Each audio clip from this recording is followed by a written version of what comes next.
Hello, അങ്ങനെ ഒരു 5 മാസത്തിന് ശേഷം ഞങ്ങൾ വീണ്ടും കാണാൻ വേണ്ടിയിട്ട് പോവാണ്. അപ്പം ഞാൻ അബുദാബിക്ക് പോകാനായിട്ട് റെഡി ആയിക്കൊണ്ടൊക്കെ ഇരിക്കുകയാണ്. നമ്മുടെ പെട്ടിയൊക്കെ താഴെയൊക്കെ ഇട്ട് പൂട്ടിക്കൊണ്ടൊക്കെ ഇരിക്കുകയാണ്.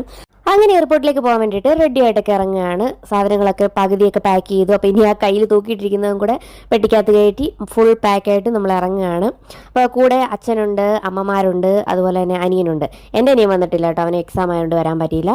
അപ്പോൾ സച്ചുണ്ട്. അങ്ങനെ നമ്മൾ 2 കാറിലായിട്ടാണ് പോകുന്നത്. അപ്പോൾ ഇത്രയും പെട്ടിയും ആൾക്കാരും എല്ലാം കൂടെ ഒരു കാറിൽ കയറാൻ പറ്റത്തില്ല. അങ്ങനെ നമ്മൾ തിരുവനന്തപുരം എയർപോർട്ടിൽ നിന്നാണ് കേട്ടോ പോകുന്നത്. അങ്ങനെ തിരുവനന്തപുരം എയർപോർട്ടിലേക്ക് വന്നു. ഇതിനു മുമ്പ് 2 തവണ വന്നപ്പോഴും ഭയങ്കര സങ്കടമായിരുന്നു. ഒന്ന് ചേട്ടനെ വിടാനും പിന്നെ അച്ഛനെ വിടാനുമായിരുന്നു വന്ന്. അപ്പോൾ ഇന്ന് നാട്ടിൽ നിന്ന് പോകുന്നതിൻ്റെ ചെറിയ വിഷമങ്ങളും കാര്യങ്ങളൊക്കെ ഉണ്ടെങ്കിലും 5 മാസത്തിന് ശേഷം ഞങ്ങൾ വീണ്ടും കാണാൻ പോകുന്നതിൻ്റെ സന്തോഷവും കാര്യങ്ങളൊക്കെ ഉണ്ട്. കല്യാണം കഴിഞ്ഞ് കൃത്യം 1 മാസമായപ്പോൾ ചേട്ടൻ പോയതാണ്. പിന്നെ ഞങ്ങൾ ഇപ്പോഴാണ് കാണുന്നത്. അങ്ങനെ വെളുപ്പിന് 5:10 കേട്ടോ നമ്മുടെ അബുദാബി ഫ്ലൈറ്റ് ഒക്കെ ഓൺ ടൈം ആയിരുന്നു. എയർ അറേബ്യ ആയിരുന്നു ഫ്ലൈറ്റ്. അപ്പോൾ നമ്മുടെ ഫ്ലൈറ്റ് ഒക്കെ തിരുവനന്തപുരത്ത് നിന്ന് ടേക്ക് ഓഫ് ചെയ്തു.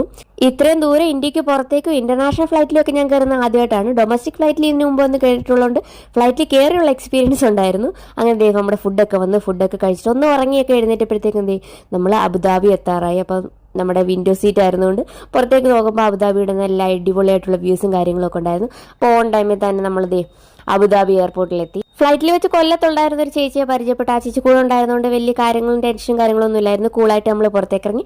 അവിടെ ചേട്ടനിപ്പോൾ ഉണ്ടായിരുന്നു. അങ്ങനെ 5 മാസത്തിന് ശേഷം ഞങ്ങൾ കണ്ടുമുട്ടി. ഇനിയുള്ള ഞങ്ങളുടെ ഒരുമിച്ചുള്ള വീഡിയോസും കൂടുതൽ അബുദാബി വിശേഷങ്ങളൊക്കെ ആയിട്ട് നമുക്ക് അടുത്ത വീഡിയോ കാണാം.